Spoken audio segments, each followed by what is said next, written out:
ओम नमः शिवाय। सुनिए एक ऐसी सच्ची घटना, एक ऐसे परिवार की व्यथा जिसने अपनी सारी उम्मीदें इस संसार से हटाकर केवल और केवल भगवान भोलेनाथ के चरणों में रख दी।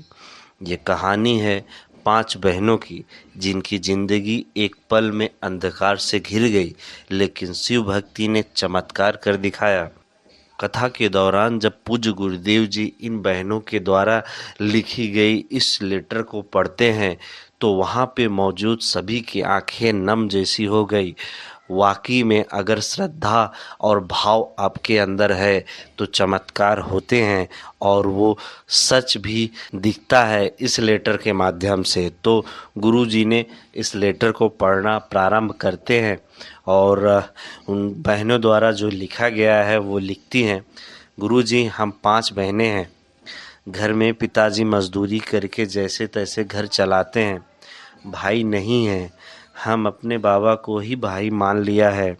जीवन बड़ा कठिन था क्योंकि मजदूरी में पिताजी की कमाई उतनी नहीं थी कि घर का खर्चा अच्छे से चल पाए। ऊपर से हम 5 बहनों की पढ़ाई की टेंशन। लेकिन एक विश्वास हमेशा था कि शिवजी भूखा नहीं सुलाते। हमारे घर का गुजारा भगवान की दया से चल रहा था, लेकिन अचानक हमारी तीसरी नंबर की बहन सेजल चौरसिया की तबीयत बिगड़ने लगी। 28 मार्च 2022 की रात उसे तेज झटके आने लगे। तुरंत जिला अस्पताल ले गए, भर्ती कराया, लेकिन रात बढ़ती गई और झटके बढ़ते गए। धीरे धीरे मेरी बहन कोमा में चली गई। सोचिए, एक जवान लड़की जो कल तक हंसती खेलती अचानक बेहोश निश्चल, बिना किसी प्रतिक्रिया के। डॉक्टर ने सीटी स्कैन और एमआरआई कराया। रिपोर्ट ने पता चला उसकी ब्रेन में ट्यूमर है। फिर इलाज के लिए नागपुर ले गए।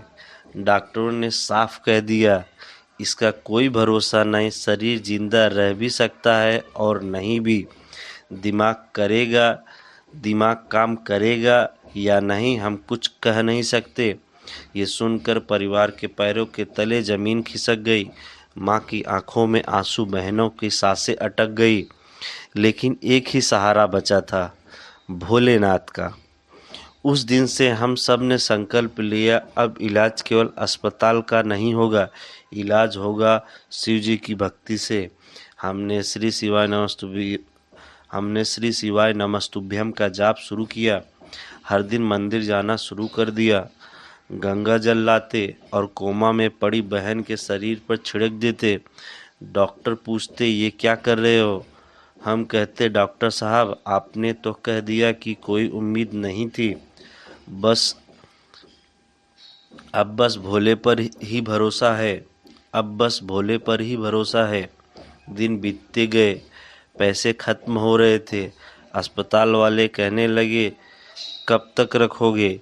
घर ले जाओ, अब यहाँ रखने से क्या फ़ायदा? हम सोच में पड़ गए, घर पर कौन संभालेगा? पर और कोई रास्ता भी नहीं था। बहन को घर ले आए। अब केवल एक ही दवा थी, शिवजी का जल। हर रोज़ 1 लोटा जल चढ़ाते, थोड़ा जल उसके माथे पे लगाते, 2 बूंद जल उसके होठों पर डाल देते, बेलपत्र उसके सिरहाने रखते और बार बार यही दोहराते, भोले आपकी शरण है।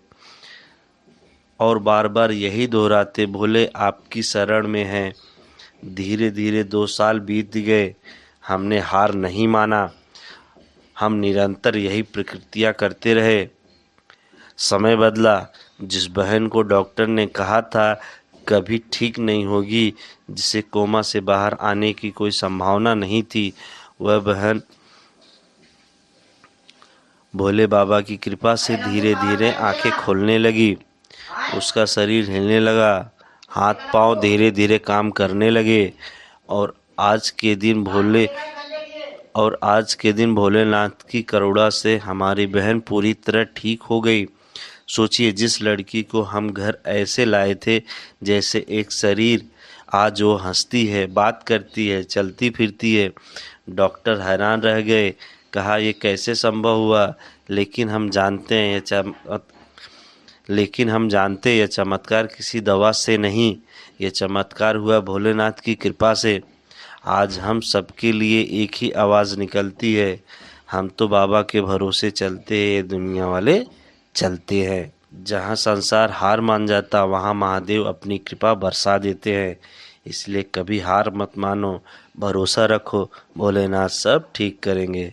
आइए आप सभी को हम उस लड़की से मिलवाते हैं जो मौत के मुंह से बाहर आई और गुरुदेव से बेलपत्र लेते हुए बहुत खुश दिख रही है। शरीर पर जल लगाते रहते, 2 बूंद जल मुंह में देते रहते।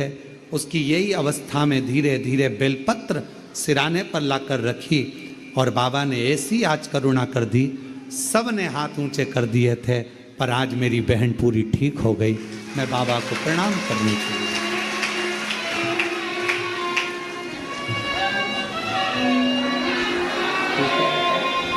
अच्छी है, बढ़िया। एक उसको देना तो 5 बहन को ले जाना, एक काका।